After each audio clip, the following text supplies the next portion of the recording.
Hola, ¿qué tal? Seguimos aquí gozosos, dichosos, con mucho gozo en nuestro corazón de poder estar una vez más frente a tu pantalla. Qué bendición poder unirnos para decir yo Yo voy. voy. Sí, así es el título de esta hermosa serie que hasta este momento nos ha enseñado que hombres y una mujer valientes al llamado y a los desafíos que Dios les hizo en su momento, dijeron yo Yo voy. voy. Y continuamente el Señor nos está haciendo llamados. Debemos estar atentos entonces, debemos estar pendientes, porque es la única forma de que podamos avanzar y ayudar a otros a que también lo hagan. El Señor tiene una misión muy grande para ti, pero antes de contar de qué se trata en el día de hoy, déjanos contarte que había una vez 4 individuos llamados todo el mundo, alguien, nadie y cualquiera. Siempre que había un trabajo que hacer, todo el mundo estaba seguro que alguien lo haría. Cualquiera podría haberlo hecho, pero nadie lo hizo. Así que alguien se puso nervioso porque todo el mundo tenía el deber de hacerlo.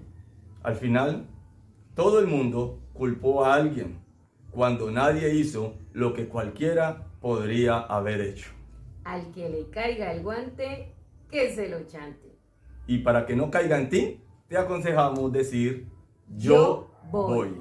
Sí, decir yo voy, como en su momento dijo yo voy Gedeón. Es el personaje del día de hoy y con el cual queremos identificar a aquellas personas que se están haciendo los de la vista gorda, se están haciendo los de la oreja mocha, porque Dios los tiene visualizados, Dios les ha entregado una misión y muchas excusas, ¿no?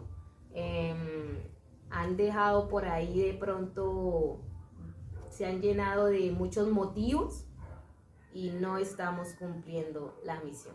O sea que vamos a aprender mucho de Gedeón, ¿no? Exactamente. Bueno, el registro está allí pautado, está allí registrado, está allí ya visto en el libro de Jueces. Recordamos en el libro de Jueces. Y como hemos visto, el Señor escucha los llamados. Y miremos entonces parte de lo que sucedió en el capítulo anterior, cuando el Señor llamó, ¿verdad?, a alguien muy especial para que libertara a su pueblo. Así que el verso ya 31 del capítulo 5 nos dice lo siguiente: mas los que aman sean como el sol cuando sale en su fuerza, y la tierra reposó durante ¿cuántos años? 40 años. 40 años después del canto de Barak y Débora, ¿verdad? El canto de triunfo, ese himno de victoria, ¿verdad? 40 años duró la paz, duró la tranquilidad. ¿Y por qué ahí registra una fecha de 40 años? Porque lamentablemente una nueva generación, una nueva temporada, podemos decirlo así, de personas, una nueva, generación, una nueva era surge en la que al pasar del tiempo se fueron olvidando de Dios. ¿Y qué pasó o qué sucedió cuando el tiempo transcurrió? Entonces vamos a Jueces capítulo 6 y el versículo 1 nos dice: los hijos de Israel hicieron lo malo ante los ojos de Jehová, y Jehová los entregó en manos de Madián por 7 años. Lamentablemente. Ven recibiendo paz, tranquilidad, gozo, bendición durante 40 años, pero se olvidaron. Vuelve y juega. Vuelve y juega el asunto. Creyeron que eran ellos los que estaban haciendo, era su forma de ser, su forma de actuar, su forma de vivir, lo que les había dado el triunfo. Y entonces se apartaron de Dios, se olvidaron de Dios, empezaron a hacer lo malo, es decir, dejaron los mandatos y estatutos de de Dios. Así es, y cuando le das la espalda a Dios, Él no te da la espalda a ti, sin embargo te permite seguir por el camino que tú has elegido. Desafortunadamente tiene que otra vez venir el dolor, venir la angustia, venir la dificultad para darnos cuenta cuán necesario es que 1, 2, 3, sí. encuentro con Cristo Jesús. Así es que llega el versículo 2 y nos dice que la situación de El pueblo de Israel. del pueblo de Israel se volvió bien, pero bien tremenda. ¿Sí? Muy tremenda, pues ahora los de Madián, ¿verdad?, prevalecieron contra ellos. Los hijos de Israel, por causa de los madianitas, se hicieron cuevas. Oye, tener que salir de su casa. Se hicieron cuevas a esconderse, como las zorras, como los animales, a esconderse en cuevas después de tener que sus casas. Dice entonces, hicieron cuevas en los montes y cavernas y lugares fortificados. Les tocó que huir, ¿verdad? Pues, ¿por qué? Dice el versículo 3, que sucedía que cuando Israel había sembrado, subían los madianitas y amalecitas y los hijos del oriente contra ellos, y subían y los atacaban, y acampando contra ellos destruían sus frutos de la tierra hasta llegar a Gaza, y no dejaban que comer en Israel, ni oveja, ni buey, ni asnos. Nadie sabe para quién trabaja. Aquí básicamente se estaba cumpliendo esto. El pueblo de Israel iba, sembraba, trabajaba en el campo, pero cuando ya venía la cosecha, cuando ya venían el tiempo de recoger los frutos, aparecían no solamente los madianitas, sino que para colmo de males se unían los amalecitas y venían y arrasaban con todo, dejando al pueblo sin qué comer. O sea, qué tristeza saber de que has trabajado, saber de que has luchado, saber de que te has esforzado y al final no tienes ni un solo producto de eso que tanto, por lo que tanto te has esmerado. Eso es lo que hace el pecado, ¿no? Desafortunadamente, esa es la paga del pecado. Creemos que cuando le damos la espalda a Dios estamos súper bien, nuestra vida está súper bien, pero mentiras. Qué opresión, qué tristeza, qué agonía en la que vivía el pueblo de Israel y en la que viven las personas que están sin Dios y sin ley. Esa es la verdad. Vienen a ser oprimidas, vienen a ser arrasadas, vienen a ser desoladas y todo lo que construyen como que se esfuma, como que se va de las manos tan rápidamente. Vivir así, o sea, tiene que haber un momento en el que tú reacciones. Porque después de haber estado con Dios, haberlo tenido todo, haber gozado de paz, haber gozado de tranquilidad, de abundancia, de prosperidad, de tener en tu mesa lo que tú quieras, tener que vivir lejos de tu casa o de tu tienda, encerrado, en pánico.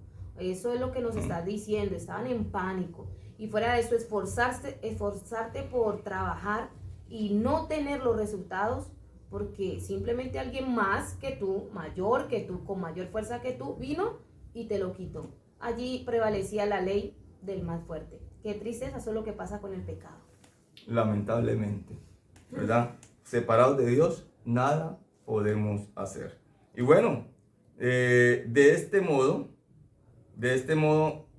se empobrecía Israel en gran manera. Oye, eso me trae a mí algo especial, algo a entender, y es que cada vez era peor la situación. Tras que no tenían, ¿verdad? No, y mira que antes de eso, dice el versículo 5, estábamos leyendo, acampaban frente a ellos, versículo 4. 4, sí. Y destruían los frutos de la tierra hasta llegar a Gaza. No dejaban que comer en Israel ni ovejas, ni bueyes, ni asnos. Con sus tiendas y sus ganados subían como una inmensa nube de langostas. Ellos y sus camellos eran innumerables y venían a la tierra para devastarla. O sea, Iban de mercado. azotando. Eran innumerables. O sea, en fuerza y en cantidad. Estamos hablando de personas que sin escrúpulos, que venían sobre Israel con todo, o sea, subían con todo, acaparaban todo. ¿Por qué tenían que llevar los ganados? ¿Para que se comieran qué?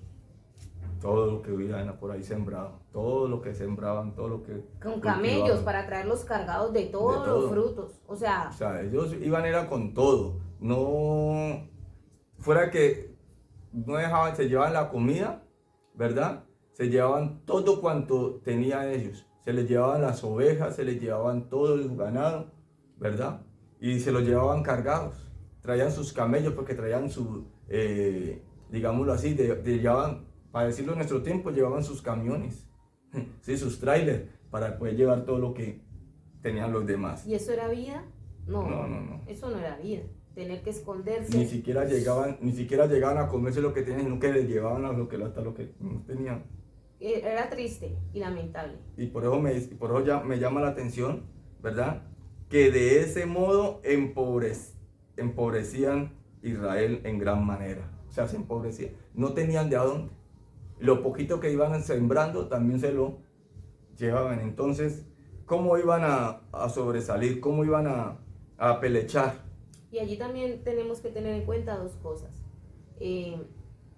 Ellos, al vivir en cavernas, significaba que están afectados emocionalmente, aterrorizados, en mucho pánico. El enemigo te aterroriza, te pone en pánico, pero también al no tener que comer te pone en necesidad económica, al no tener con qué suplir tus necesidades básicas. Eso también hace que entre otro tipo de aflicción o de angustia. O sea, la angustia era general, mentalmente, físicamente, psicológicamente. Entonces, o sea, ¿para dónde pegas? ¿Qué es lo que haces? Es una situación al borde de la locura.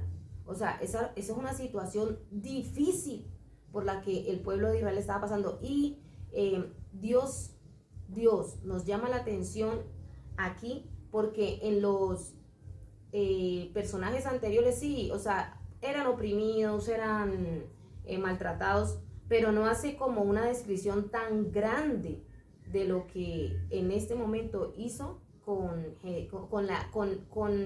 los antecedentes por los cuales llamó a Gedeón. Me llama la atención porque eso es lo que hace el diablo.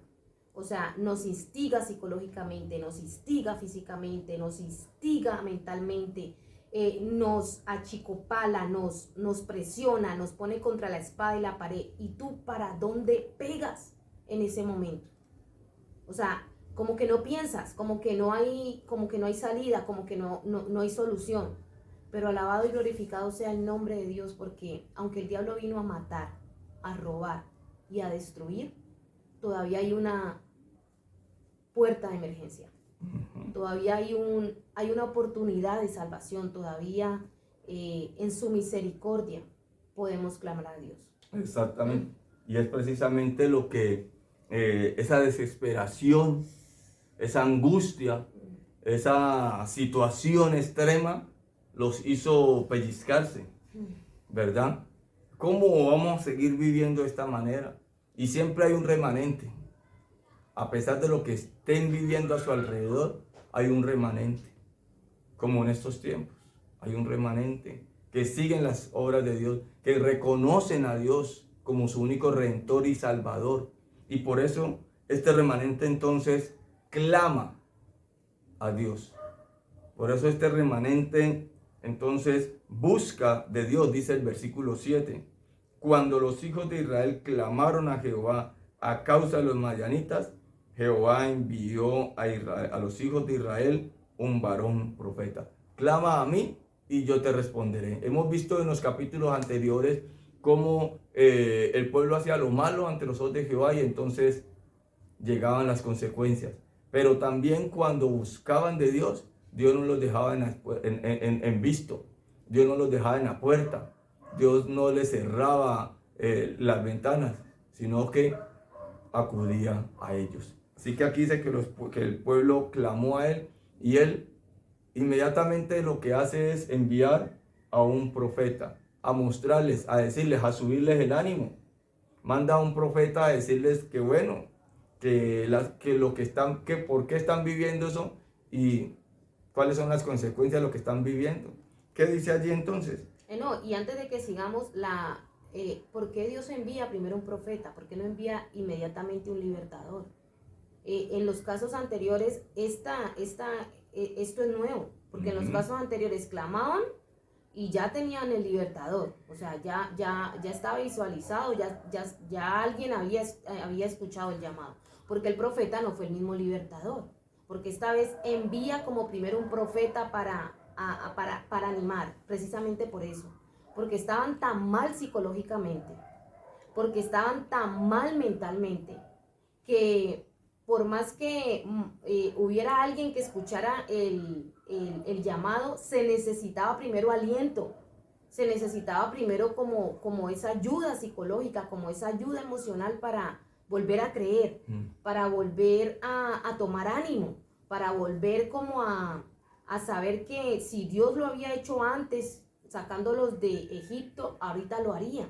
Y es Dios maravilloso, porque cuando estamos bloqueados psicológicamente, mi iglesia está mal, mi familia está mal, lo que me rodea está mal, qué maravilloso es saber que Dios puede enviar a algo o a alguien diciéndote, hey, tú no estás solo, hey, yo estoy aquí. Primero te levanta emocionalmente, primero te levanta mentalmente para que puedas cumplir la misión. ¿Y qué es lo que dice el profeta? Pues entonces miremos los versículos 8 en adelante. El profeta entonces, el cual les dijo, así ha dicho Jehová Dios de Israel, yo te hice salir de Egipto y te saqué de la casa de servidumbre. Os libré de la mano de los egipcios y de la mano de todos los que os afligieron, a los cuales eché delante de vosotros y os di su tierra. Y os dije, yo soy Jehová vuestro Dios, no temáis a los dioses de los amorreos, en cuya tierra habitáis, pero no habéis obedecido mi voz. Sí, en el mensaje de Dios, lo que yo hice antes con Faraón y su ejército lo puedo hacer ahora. Yo ya les he dicho, yo estoy con ustedes, yo ya se los he mencionado, pero había que sacarlos de ese estado emocional, de pánico, de miedo, de terror, de angustia. Y ahora sí, entonces se visualiza el próximo libertador. Estamos entonces en el versículo 11. Y ahora sí entonces, el versículo 11, el cual dice, y vino el ángel de Jehová y se sentó debajo de la encima que está en Ofra, la cual era de Joás Abieserita. Y su hijo Gedeón estaba sacudiendo el trigo en el lagar para esconderlo de los madianitas. Oiga, este hombre me imagino que estaba sacudiendo por aquí, pero echándole el ojo por allá, mirando, lo estaba sacudiendo, estaba cirniendo el trigo, ¿verdad? Para irlo a esconder. ¿Y por qué lo estaba escondiendo si estaba secando su comida? Porque iban a venir más adelante los madianitas y se iban a llevar todo. Ya estaba el tiempo, ya se estaba cumpliendo el tiempo en que los madianitas pasaban por ¿dónde? Por allí. En que venían a recoger, ya había cosecha, ya la habían sacado. Entonces, ahora sí vamos por la comida. Y estaba este hombre allí, llamado Gedeón. Y estaba listo para ir a esconder.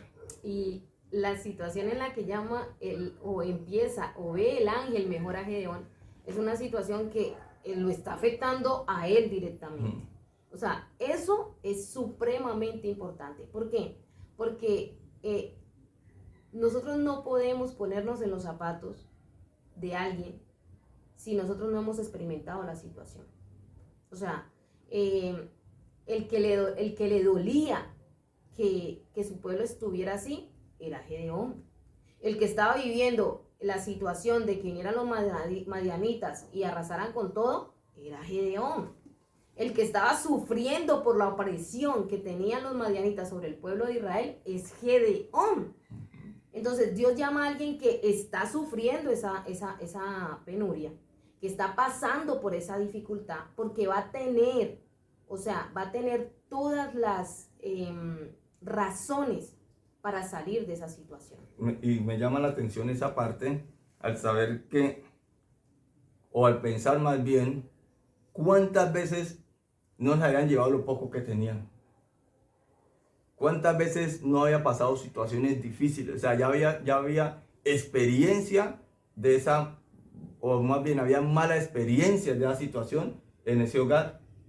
Él se encontraba por allá sacudiendo para esconder. No, y me imagino cuánto no estaba pasando por su mente en ese momento. Y ya vienen, y pronto ya vienen, y esto y lo otro, y tengo que terminar. Él en ese momentico no estaba cantando, en ese momentico no estaba alegre, en ese momentico estaba tratando de hacer eso porque, ¿para qué? Es con su pensamiento en qué estaba, en esconder, en resolver en tratar de resolver la situación que habían vivido ya varias veces en su hogar. Y el libertador viene a ser alguien que es afectado por la situación. Y Dios te puede estar llamando porque tú estás siendo afectado por lo que está pasando. De una u otra forma está afectando tu vida, de una u otra forma está afectando tu familia, de una u otra forma está afectando tu iglesia. Por eso escoge a alguien que está siendo afectado por esa situación para que se convierta en el libertador. Pero, a pesar de verse afectado, entonces vamos ahora sí a entrar en el tema, porque muchas veces, aunque nosotros estamos siendo afectados, aunque somos los más perjudicados en ciertas situaciones, que la iglesia no avanza, que la iglesia está mal, que no se hace esto o no se hace lo otro, empiezan también a presentarse las excusas. Tú eres la solución, Dios te mira como la solución, pero también se empiezan a presentar las excusas. Y aquí entonces ya viene el desarrollo del llamamiento del día de hoy. Decir yo voy es decir yo voy y dejar las excusas, así como un día le tocó a Gedeón dejar las suyas. Versículo 12. Entonces ya el ángel, después de visualizarlo, le habla.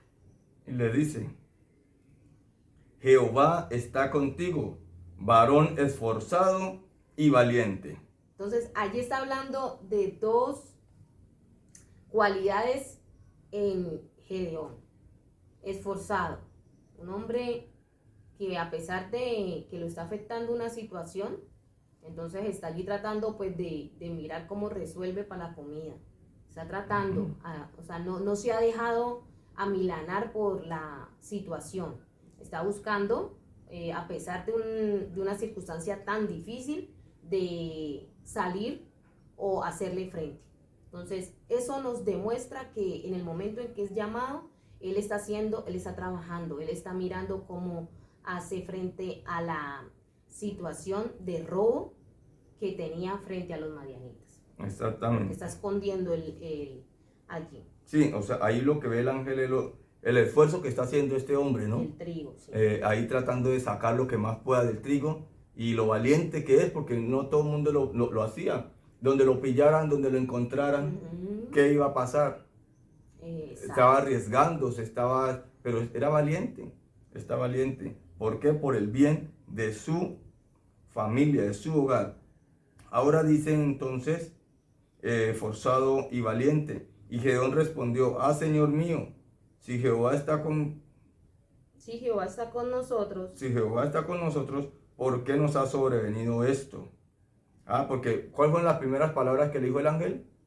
Jehová está contigo, ¿verdad? Jehová está contigo, varón esforzado y valiente. Y Gedeón entonces dice: si Jehová está con nosotros, ¿por qué nos están aconteciendo estas cosas? No, y sigue diciendo: ¿dónde están todas esas maravillas que nuestros padres nos han contado diciendo? ¿No nos sacó Jehová de Egipto?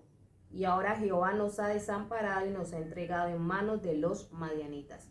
Esta generación había escuchado lo que Jehová había hecho en Egipto. O sea, esta generación de Gedeón no estaba en desconocimiento del poder de Dios, pero voluntariamente habían dejado y abandonado a Dios. Ellos habían escuchado del poder de Dios, pero las consecuencias de alejarse de Dios ahora las estaban viviendo, y Gedeón entonces hace un reclamo rotundo al ángel. Y ahí vemos algo especial, y a la pregunta que tú decías ahora, ¿por qué Dios envió un profeta antes de? Ellos estaban, o sea, habían llegado al colmo, o habían llegado al punto más bien de no recordar lo que había sucedido, las cosas que Dios había hecho. Desconocían prácticamente de Dios, ¿sí? Ya esa generación desconocida de Dios. Por eso el ángel, el profeta llega hablando de qué, si hacemos un recuento de atrás, llega hablando de qué, de lo que Dios había hecho, ¿verdad? En Egipto. Ahora, ¿cuáles son las palabras o el reclamo que Gedeón hace? ¿Y dónde están esas maravillas de las que le acababa de hablar, que padre sobre padre y demás? No, de lo que el profeta ahora había venido a recordar.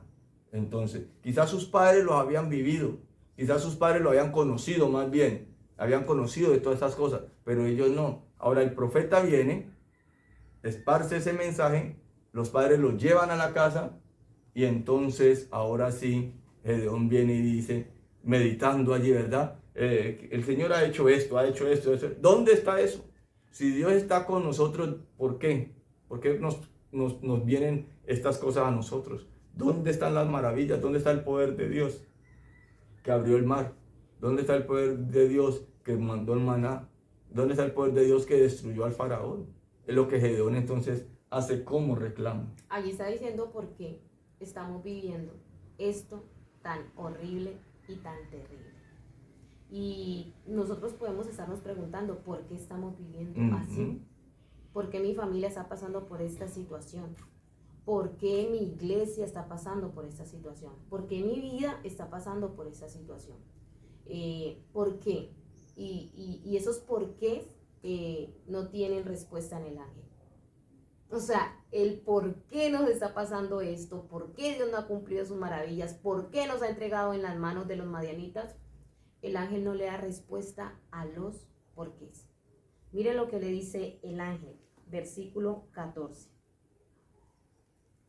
Y mirándole Jehová, le dijo, ve con esta fuerza y salvarás a Israel de la mano de los madianitas. ¿No te envío yo? Algo grandioso.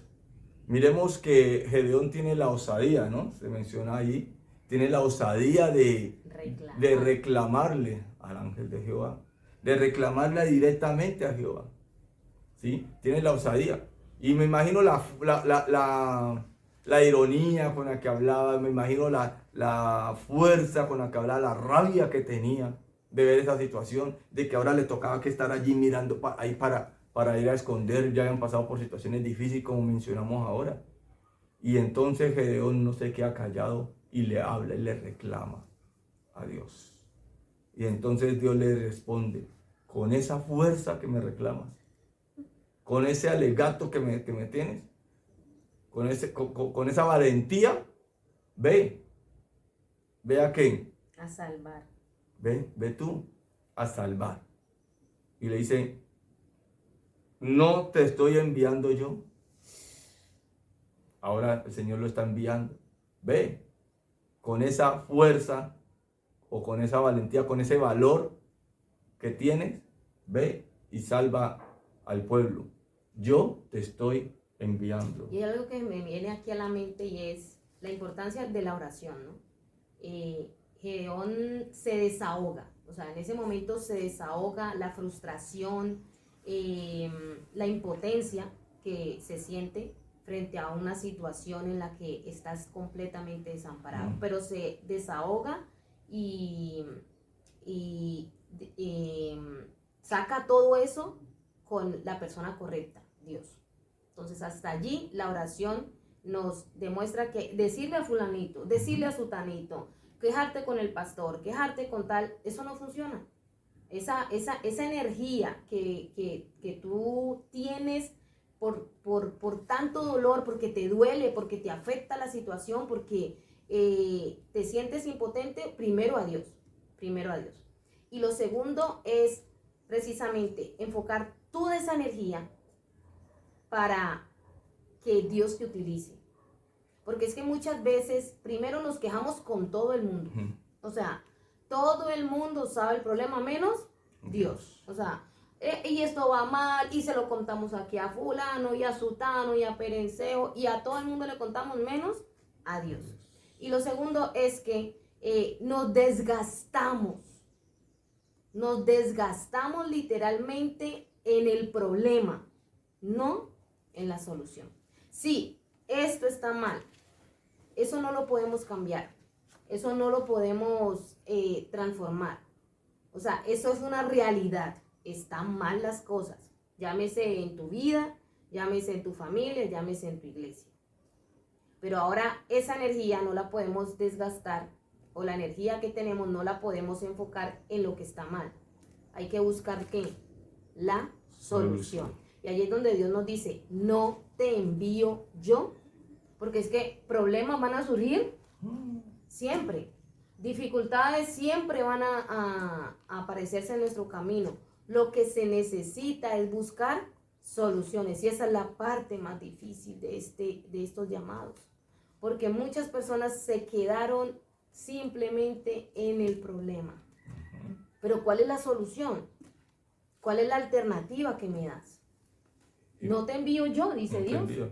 Y precisamente el Señor dice aquí, no te envío yo, ve con esta fuerza. Y no te estoy enviando yo. Dios a quien llama, capacita. Dios a quien llama, fortalece. Dios a quien llama, acompaña. ¿Sí? Iba a ir en el nombre de Dios. Y perdón, antes de que continúes, si ese no te envío yo, tiene algo que ver con que deja de reclamar. O sea, deja de quejarte, deja de hablar del problema. Y ve, porque yo soy la solución. O sea, el problema hay que enfrentarlo. Hablar del problema no te va a hacer que no lo enfrentes. Quedarte en el problema no va a hacer que el problema desaparezca. No te envío yo. O sea, eso es un llamado, pero poderoso. Porque significa, ¿tú quieres ver las maravillas que yo hice en Egipto? Ve. ¿Tú quieres experimentar el poder? Ve. ¿Tú quieres saber lo que significa ser liberado? Ve. Eso es lo que le está diciendo Dios a Gedeón. Y es lo que posiblemente te está diciendo o me esté diciendo hoy a mí. ¿Tú quieres ver al Dios de Elías? Ve. ¿Tú quieres ver al Dios de Moisés? Ve. Pero deja de quejarte. Deja de renegar. Deja de concentrarte en el problema. Así es. Por eso, entonces, ya una vez más, versículo 15 nos dice, entonces le respondió, ah, Señor mío. Y no, me lo imagino. Ah, Señor mío. ¿Con qué salvaré yo a Israel? Primero estaba todo envalentonado, ¿no? Primero estaba todo envalentonado y le reclamó. Por eso yo le dice, con esa misma fuerza ve y haz. Y te estoy enviando yo. Entonces ahora sí agaché la cabeza y dice, ay, Señor mío. ¿Con qué salvaré yo a Israel? ¿Con qué le había dicho el Señor? Pues con esa fuerza. Con esa fuerza. Sí. Yo te estoy enviando con esa fuerza, con ese valor, con ese entusiasmo. Ve. ¿Cómo le llamó primero? Hombre ¿qué? Esforzado y valiente. Y lo comprobó ahora una vez más al recibir ese reclamo. Entonces viene ahora Gedeón y le pregunta, ay, Señor mío, ay, yo no puedo. ¿Cómo voy a hacer yo eso? ¿Con qué salvaré yo a Israel? He aquí que mi familia es pobre en Manasés. Y yo el menor de la casa de mi padre. Cosa grave, ¿no? Primero, miremos las condiciones. El pueblo de Israel, el pueblo en general, estaba echando mal. Paupérrimo, empobrecido cada vez más. Segundo, de la tribu de Manasés, ellos eran uno de la familia más pobre. ¿Sí ven? Entonces, el pueblo empobrecido, la familia de él empobrecida, y aparte de eso, lo poco que hay, casi no le corresponde a él porque es el último. Si fueran los mayores, hasta diría autoridad, respeto, pero era el último. ¿Cómo? Si yo no poseo casi nada. No, Pero- y disculpa que te interrumpa allí, aquí tiene también que ver cuán afectado psicológicamente está. Ujú. Porque para reclamarle a Dios, sí hubo fuerza. Para decirle a Dios su problema, sí hubo fuerza. Pero para ya enfrentarse al enemigo, ahí sí yo soy el más pequeño, mi familia es la más pobre. O sea, cuán psicológicamente estaba afectado Gedeón. Y es una excusa, porque si ya sé que me está hablando Dios, si me está retando Dios, si me está diciendo no te envío yo, básicamente tiene que subirme el ánimo. O sea, eso me tiene que subir la autoestima. Y en esta parte, como ministerio para adelante con Cristo, déjenme decirles que a veces se hace desafiante seguir hacia adelante y hacia arriba con un ministerio, porque de verdad te sientes pequeño. O sea, de verdad te sientes escaso, de verdad te sientes como, uy. Limitado. Sí, eso es cierto. Y les habíamos dicho que cada yo voy es porque es una experiencia personal, es una experiencia de familia, es una experiencia de ministerio, es algo que estamos viviendo. Y nosotros en algún momento nos sentimos así como Gedeón. No somos una familia pastoral, no somos una familia especial, somos una familia común y corriente. Sí es. Pero amamos a Dios, pero queremos servir a Dios. Y frente a algunas dificultades que hemos tenido, frente a algunas necesidades que hemos tenido y que de pronto no hemos visto resueltas, hablamos con Dios y le dijimos, hey Dios, o sea, yo no me quiero quejar más. Yo no quiero decir, aquí no se hace esto, aquí no se prueba con esto. Yo no quiero seguir comparándome con otros. Eso es básicamente lo que pasó. ¿Por qué? Porque siempre estamos, allá sí hacen. Ay, allá sí pasa. ¿Cierto? O sea, eso es lo que estaba pasando con nosotros. Y estábamos enfocándonos mucho en lo que no teníamos, en lo que no se hacía, pero no estábamos enfocándonos en la solución. ¿Y cuál es la solución? Pues si no hacen, hagan. Pues si no pasa, hagan que pase. Eso fue lo que nos dijo Dios. Pero cuando ya nos pone ese desafío, porque ya nos pone desafíos grandes, nada más estar haciendo este video, después de uno predicar a uno, o sea, hacer este video es para nosotros desafiante, pero tenemos que hacerlo, porque si alguien no lo hace, lo tenemos que hacer nosotros. Y nuestra familia ha sido desafiada en muchas cosas. Hacer este video, la radio ha sido un desafío. ¿Qué otros desafíos crees o consideras que hemos tenido como familia? Bueno, el solo hecho de trabajar para Dios y hacer las cosas para Dios ya es un desafío grande, porque nos toca que dejar el yo, nos toca que dejar de hecho, nos toca que dejar nuestros planes, nuestras metas personales para hacer las cosas conforme a la bendición y a la voluntad de Dios. Como ministerio, escuchar la voz de Dios y trabajar para Dios, desafíos enormes, ¿sí? El trabajar con los niños, cosa que nosotros trabajamos con los niños en la iglesia, vamos aquí, vamos allá, pero trabajar ya, ir a un colegio, reunir los niños del barrio, o sea, son desafíos que el Señor nos ha puesto como ministerio. Ya mencionaste lo de la radio. Estar frente a un micrófono, frente a una pantalla, eso no es cosa fácil. Pero el Señor ha llamado, el Señor ha mandado. Y son desafíos, constantemente hay desafíos. Saber cómo hablar, aquí estamos perfilándonos apenas. Por eso ustedes, pero nos ven de esta manera, pero ¿qué hacemos? Lo que el Señor disponga. Y el Señor irá acomodando y puliendo porque Él va al frente. Exacto. Entonces, como ministerio, podemos decir que ya nos cansamos de decir aquí no se hace. Ya nos cansamos de decir no tenemos. Nos cansamos de decir no pasa nada. No lo mejor, no es en el nivel que quisiéramos, pero alguien tiene que dar el primer paso. Alguien tiene que ir adelante. Alguien tiene que tomar la batuta. ¿Por qué? Porque a eso nos ha llamado Dios. ¿Te está afectando algo? Ey, deja de quejarte. Sí. ¿Sí o no? O sea, ¿te estás viendo perjudicado por algo? Ey, ya deja de hablar del problema y empieza a buscar la solución. O eres parte del problema o eres parte de la solución. Entonces, ya tú decides. Dicen por ahí, ¿verdad? Si estás cansado de recibir lo mismo, pues haz cosas distintas. Entonces, una de las cosas es actuar.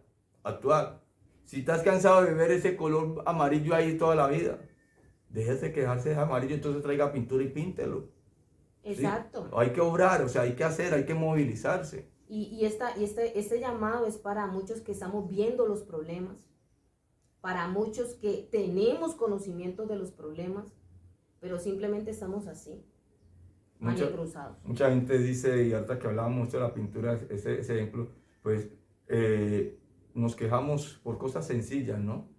En la iglesia, la gente pasa y siempre con la basura. La basura siempre la tiran afuera de la caneca. Tiran la basura siempre afuera de la caneca. Bueno, mira cuál es la situación real. La caneca se está llenando muy rápido o necesita algo más grande. Y cámbiala. Y vas a ver, pero si te sigues quejando por la basura allí, en última, a ti también te tocará tirar la basura allá afuera. Porque cuando tú la vas a tirar, ves que está lleno ya o ves que está regado. Entonces hay que buscar la solución. Y eso se llama actuar. Menos meditación, más actuación. O sea, más acción. Y eso es lo que requiere el Señor.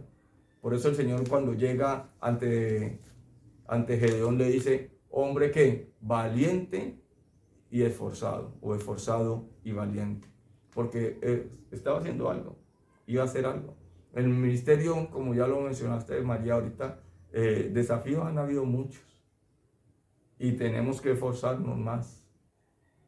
Tenemos que ser más valientes en lo que nos espera, porque a medida que se va trabajando, a medida que se va haciendo, el Señor va poniendo más, va colocando más responsabilidades, más tareas, más planes, más metas, ¿sí? Más objetivos. Y hay que esforzarnos. Pero lo importante es eso, reconocer y tener claro, como le dijo el Señor a Gedeón, no te estoy enviando yo. Así es. Y terminamos con el versículo 16, porque después de que Gedeón se envalentona, ya después de que Dios le hace un llamado contundente y directo, y ahora sí se vienen con las excusas, el versículo 16 es una promesa que si la tomamos en nuestra vida, seremos imparables. O sea, nada ni nadie se podrá poner enfrente, porque es la promesa que nos asegura que si Dios con nosotros, ¿quién contra nosotros? Así es. El versículo 16 entonces dice, Jehová le dijo, ciertamente yo estaré contigo. ¿Ciertamente qué? Yo estaré contigo. En el versículo anterior decía, yo te estoy mandando. ¿No te mando yo? Ahora acá en este dice, yo estaré contigo. Derrotarás a los madianitas como a un solo hombre. Ahora, algo especial. ¿Qué promesa tan grande? Jehová le está diciendo, yo voy a estar contigo. El Señor al quien llama, acompaña. Amén. Y eso es una garantía extraordinaria. En los versículos primeros que leímos, decía que estos venían como una cantidad de langostas, que nos eran incontables, tantos ellos como sus camellos, incontables. Y por eso ellos se fueron a vivir ¿a dónde? A las cuevas. A las cuevas, a las cavernas. Pero ahora el Señor le dice, hey, no más miedo, no hay que temer, yo estaré contigo y derrotarás a los madianitas como un solo hombre. ¿Mm? ¿Quién dijo miedo? Le está diciendo Dios a Gedeón. ¿Quién dijo miedo? Y hoy Dios nos está diciendo a nosotros, ¿quién dijo miedo? Yo estoy contigo. Así es que si yo estoy contigo, eso que te parece tan grande, eso que te parece imposible, eso que como que no cabe en tu mente que se pueda realizar, conmigo, eso y mucho más. Estimado, estimada, desconocemos cuál es el llamado que Dios te está haciendo. Pero lo que sí sabemos es que si hasta este momento te has fijado única y exclusivamente en los problemas, es hora de que le digas a Dios que te permita enfocar toda esa energía en la solución.